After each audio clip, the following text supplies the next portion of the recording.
പ്രായം മുന്നോട്ട് പോകുന്തോറും നമ്മുടെ സ്കിന്നിനുണ്ടാകുന്ന മാറ്റങ്ങൾ നമുക്ക് സ്കിന്നിന് ചുളിവുകളും ഉണ്ടാവുകയും ഒക്കെ ചെയ്യുമ്പോൾ നമുക്ക് ഭയങ്കര സങ്കടം അല്ലേ. നമുക്ക് പ്രത്യേകിച്ച് ഒരു 50+ കഴിഞ്ഞാൽ സ്വാഭാവികമായിട്ട് നമ്മൾ ഉണ്ടാക്കുന്ന സൗന്ദര്യമേ നമ്മൾ എന്തെങ്കിലും അങ്ങോട്ട് ഇട്ട് കൊടുത്താലേ ഇങ്ങോട്ട് കിട്ടുകയുള്ളൂ. അതുകൊണ്ടാണ് അതിന് ഏറ്റവും നമുക്ക് എളുപ്പം നമ്മളൊരു DIY ചെയ്യുന്ന ഒരു ഫേസ് പാക്ക് ചെയ്യുമ്പോൾ ഏറ്റവും നമുക്ക് വിശ്വസിക്കാൻ പറ്റുന്ന നമ്മുടെ ടാൻ മാറാനും പിഗ്മെൻറ്റേഷൻ മാറാനും ഡാർക്ക് സ്പോട്ട് മാറാനും പഫ്നെസ് മാറാനും ഒക്കെ നമ്മൾ ഒരു സാധനത്തിനെ കഴിഞ്ഞുള്ളൂ. ബാക്കി എന്താ പൊട്ടറ്റോ, ഞാൻ കഴിഞ്ഞ വീഡിയോയിൽ പറഞ്ഞ പോലെ നമുക്ക് പൊട്ടറ്റോ ഏറ്റവും നിസ്സാരമായിട്ടും എല്ലാവരുടെ കയ്യിലുള്ളതും പക്ഷേ ഏറ്റവും എഫക്റ്റീവായതുമായ ഒരു സാധനമാണ് നമ്മുടെ potato. Hi hello, Kukku Minnu my pet ചാനലിലേക്ക് എല്ലാവർക്കും സ്വാഗതം. എൻ്റെ വീഡിയോസ് ആദ്യമായിട്ടാണ് നിങ്ങൾ കാണുന്നതെങ്കിൽ ഒന്ന് സബ്സ്ക്രൈബ് ചെയ്തിട്ട് കാണാൻ മറക്കരുത്. എൻ്റെ സബ്ജക്റ്റ് ഞാൻ പറയുന്ന വിഷയം നിങ്ങൾക്ക് ഇഷ്ടപ്പെടുകയാണെങ്കിൽ ഒരു ലൈക്ക് തരാനും മറക്കരുത്. ഇനി നമുക്ക് വീഡിയോസിലോട്ട് കിടക്കാം. നമുക്ക് ഏറ്റവും നമ്മുടെ വീട്ടിൽ സുലഭമായിട്ട് കിട്ടുന്ന ഒന്നാണ് ഉരുളക്കിഴങ്ങ് അല്ലേ. പക്ഷേ അതിനോളം ഗുണങ്ങളുള്ള വേറെ ഒരു സാധനവും നമുക്ക് കുറേ കാര്യങ്ങളുണ്ട്. പക്ഷെ നമുക്ക് പെട്ടെന്ന് നമ്മുടെ സ്കിന്നിനെ എഫക്റ്റ് ചെയ്യുന്നതും അത്രത്തോളം ഗ്യാരൻറ്റി ഉള്ളതും അത്രത്തോളം ഒത്തിരി ആൻറ്റി ഓക്സിഡൻ്റ് ഉള്ളതും വൈറ്റമിൻ സി പിന്നെ എപ്പോഴും പറയുന്ന പോലെ എൻസൈം കാറ്റഗറൈസ് അങ്ങനെ നമ്മുടെ കൊളാജിനെ ബൂസ്റ്റ് ചെയ്യുന്നു. ഇതൊക്കെ ഒരു പൊട്ടറ്റോ ആണ് നമുക്ക് പെട്ടെന്നൊരു നമ്മുടെ ഈ ബ്ലീച്ചിങ് കിട്ടിയ ഒരു ഫേസിന് നമുക്കുണ്ടാകത്തില്ല ഒരു ഫ്രഷ്നെസ് അതേപോലെ. അപ്പോൾ ഇന്ന് പൊട്ടറ്റോ വെച്ചാണ് ഞാൻ നിങ്ങൾക്ക് തരാൻ പോകുന്നത്.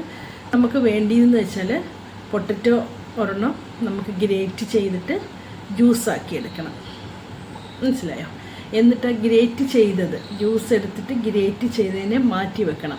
ഞാൻ ഇന്ന് കാണിക്കുന്നത് ഒരു ക്രീമും പൊട്ടറ്റോ കൊണ്ടൊരു ക്രീമും മോയ്സ്ചറൈസ് പോലെ നമുക്ക് ഉപയോഗിക്കാൻ പറ്റുന്ന നല്ലൊരു ക്രീമും പിന്നൊരു സ്ക്രബുമാണ് ഞാൻ കാണിക്കുന്നത്.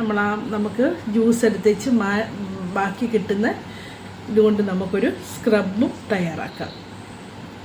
അപ്പോൾ നമുക്ക് ക്രീം എങ്ങനെയാണ് റെഡിയാക്കേണ്ടതെന്ന് നോക്ക്.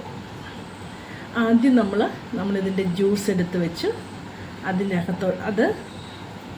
അകത്ത് നമ്മൾ ഇപ്പം നമുക്ക് എത്രയാണോ 2 ടീസ്പൂൺ 3 ടീസ്പൂൺ ജ്യൂസാണുള്ളെങ്കിൽ അല്ലെങ്കിൽ 2 ടീസ്പൂൺ ജ്യൂസാണെങ്കിൽ ഉള്ളത് 1 ടീസ്പൂൺ കോൺഫ്ലവർ എടുക്കണ്ട, നിറച്ചെടുക്കണ്ട.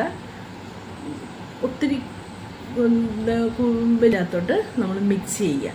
നമ്മുടെ ജ്യൂസിൻ്റെ അകത്തോട്ട് നമ്മൾ നല്ലതായിട്ട് ഡൈല്യൂട്ട് ചെയ്ത് നല്ലതായിട്ട് മിക്സ് ചെയ്ത് എടുക്കുക. ഇനിയാണ് നമുക്ക് അതിൻ്റെ ബാക്കി കാര്യങ്ങൾ ചെയ്യുന്നത്. നമുക്ക് അടികട്ടിയുള്ള ഒരു പാത്രം ഒരു അടുപ്പേ വെച്ചിട്ട് അതിൻ്റെ അകത്തോട്ട് ആവശ്യത്തിന് വെള്ളം ഒഴിച്ച് തിളപ്പിച്ചിട്ട് നമ്മളിവിടെ നല്ലൊരു ഗ്ലാസ് ബൗളിലാണെങ്കിൽ ഏറ്റവും ബെസ്റ്റാണ്. നമ്മൾ എടുത്തിട്ട് ഈ ഡൈല്യൂട്ടാക്കി വെച്ചിരിക്കുന്ന ജ്യൂസും പൊട്ടറ്റോയുടെ ജ്യൂസും കോൺഫ്ലവറിൻ്റെ പൗഡറും കൂടെ കലക്കി വെച്ചിരിക്കുന്ന ജ്യൂസ് നമുക്ക് പ്രീ ഹീറ്റ് ചെയ്യാം. നമ്മുടെ ഈ വെള്ളം തിളച്ച് കഴിയുമ്പോൾ നമുക്ക് അതിൻ്റെ അകത്തോട്ട് ഇറക്കി വെച്ചിട്ട് ഇളക്കി കൊടുത്തുകൊണ്ടിരിക്കുക. അപ്പോൾ ഇത് ഒന്ന് കുറുകി വരും. ഒത്തിരി അങ്ങോട്ട് തിക്കായിട്ട് കുറുക്കരുത്, ജസ്റ്റ് ഒന്ന് കുറുകി വരുമ്പോഴത്തേനും നമുക്ക് ഇറക്കി വെക്കാം. ഒത്തിരി കട്ടയാകരുത് കേട്ടോ. അപ്പോൾ അതിൻ്റെ അകത്തോട്ട് നമുക്ക് തണുത്തതിന് ശേഷം ആ ക്രീമിൻ്റെ അകത്തോട്ട് നമുക്ക് 2 ഓയിൽ ഒഴിച്ചു കൊടുക്കാം. ഹോബോ ഓയിൽ, ഞാൻ ജോജോബോ ഓയിൽ എന്ന് എനിക്ക് പറയാൻ എളുപ്പത്തിന് ഞാൻ അങ്ങനെ പറയും. അതും റോസിപ്പ് ഓയിലും കൂടെ നമുക്ക് ഒഴിച്ചു കൊടുക്കാം. എത്ര ഡ്രോപ്പ് വെച്ച് ഇത് രണ്ടും ഈക്വലായിട്ട് 4 ഡ്രോപ്പ് വീതം നമുക്ക് ഒഴിച്ചു കൊടുത്തിട്ട് ശരിക്കും നല്ലതായിട്ട് മിക്സ് ചെയ്യുക. മിക്സ് ചെയ്ത് കഴിയുമ്പോൾ നമുക്ക് നല്ലൊരു ക്രീം ഫോമിൽ അത് കിട്ടും. ഏറ്റവും ഇതിൻ്റെ അകത്ത് നമ്മൾ ഈ ക്രീം ഉണ്ടാക്കുന്നതിൻ്റെ അകത്ത് നമ്മൾ ഒരു 7 ഡേയ്സിനുള്ളതേ നമ്മൾ ഉണ്ടാക്കാവുള്ളൂ. അത് ഫ്രിഡ്ജിൽ വെച്ച് നമുക്ക് സൂക്ഷിക്കാം. ഇതിൻ്റെ അകത്ത് വേണമെങ്കിൽ അലോവേര ജെല്ല് ചേർക്കേണ്ടവർക്കാണെങ്കിൽ അലോവേര ജെല്ല് ചേർക്കാം. അത് നിങ്ങളുടെ ഇഷ്ടം പോലെ ചേർക്കാം. പക്ഷേ ഇതിൻ്റെ അകത്ത് ചേർന്നിരിക്കുന്ന എല്ലാ ഹൊഹോബ ഓയിലാണെങ്കിലും റോസിപ്പ് ഓയിലാണെങ്കിലും പിന്നെ നമ്മുടെ കോൺഫ്ലവറിൻ്റെ പൗഡറും പൊട്ടറ്റോയും ഏറ്റവും എല്ലാ കോമ്പിനേഷനും കൂടെ വന്നു ചേരുമ്പം നമ്മുടെ സ്കിന്നിന് ഏറ്റവും ഒരു ബെസ്റ്റ് റിസൾട്ട് നമുക്ക് കിട്ടും. ഇതിപ്പോൾ ഇത് നമ്മൾ 7 ഡേയ്സിനുള്ളത് ആകെ കുറച്ച് ഉണ്ടാക്കാവുള്ളൂ. 7 ഡേയ്സിന് ഉണ്ടാക്കിയിട്ട് അത് ഫ്രിഡ്ജിൽ നിങ്ങൾ സൂക്ഷിച്ച് വെക്കുക. മനസ്സിലായോ?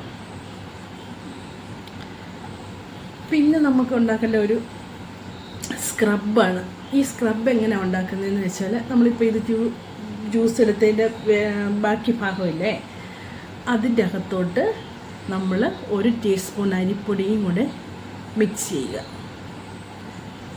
പിന്നെ നമുക്ക് അതിൻ്റെ അകത്ത് ഒത്തിരി തരിയില്ലാത്ത പഞ്ചസാര, അത് ബ്രൗൺ ഷുഗർ ആണെങ്കിൽ ഏറ്റവും നല്ലതാണ്. അതും പിന്നെ നിങ്ങൾക്ക് ഏതാണോ ഓയിലുള്ളത്, കോക്കനട്ട് ഓയിലാണെങ്കിൽ കോക്കനട്ട് ഓയിൽ, ഏത് ഓയിലാണ് നിങ്ങളുടെ കയ്യിലുള്ള, ഒലിവ് ഓയിലാണെങ്കിൽ ഒലിവ് ഓയിൽ, ഇത് മിക്സ് ചെയ്തിട്ട് നല്ലതായിട്ട് മിക്സ് ചെയ്തിട്ട് നമുക്കൊരു സ്ക്രബായിട്ട് ഇത് ഉപയോഗിക്കാം. ശരിക്കും ഈ സ്ക്രബ് ഇട്ടതിന് ശേഷം നമ്മളൊന്ന് വാഷ് ചെയ്തിട്ട് 5 മിനിറ്റ് സ്ലോലി മസാജ് ചെയ്ത് വേണം ഈ സ്ക്രബ് ഇടാനായിട്ട്. ഓക്കെ, അതിട്ടതിന് ശേഷം നമുക്ക് ഈ ക്രീം ഇട്ട് കൊടുത്താൽ, ഈ മോയ്സ്ചറൈസർ നമ്മൾ ഉണ്ടാക്കിയ ക്രീം ഇട്ട് കൊടുത്താൽ ഏറ്റവും ബെസ്റ്റ് ഒരു റിസൾട്ട് നമുക്ക് കിട്ടുന്നതായിരിക്കും.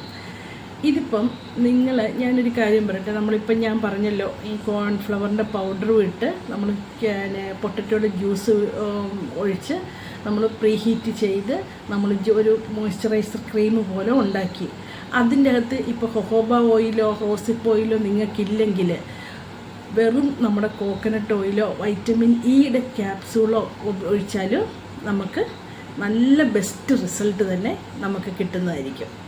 ഓക്കെ, അപ്പോൾ ഈ 2 കാര്യങ്ങളും നമുക്ക് ഒരു പൊട്ടറ്റോ മാത്രം എടുത്താൽ ഒരു സ്ക്രബും നമുക്കുണ്ടാക്കാം, നമുക്ക് നല്ലൊരു മോയ്സ്ചറൈസറും നമുക്ക് വീട്ടിലിരുന്ന് തന്നെ ഉണ്ടാക്കാം.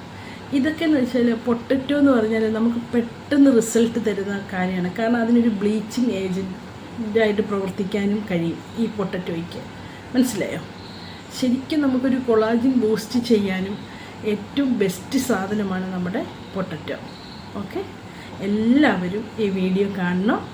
കണ്ടിഷ്ടപ്പെടുകയാണെങ്കിൽ ഒരു ലൈക്ക് തരണം, സബ്സ്ക്രൈബ് ചെയ്യണം, ഷെയർ ചെയ്യണം. ഓക്കെ, അടുത്തൊരു വീഡിയോ ആയിട്ട് നമുക്ക് വീണ്ടും കാണാം. Thank you. ബൈ.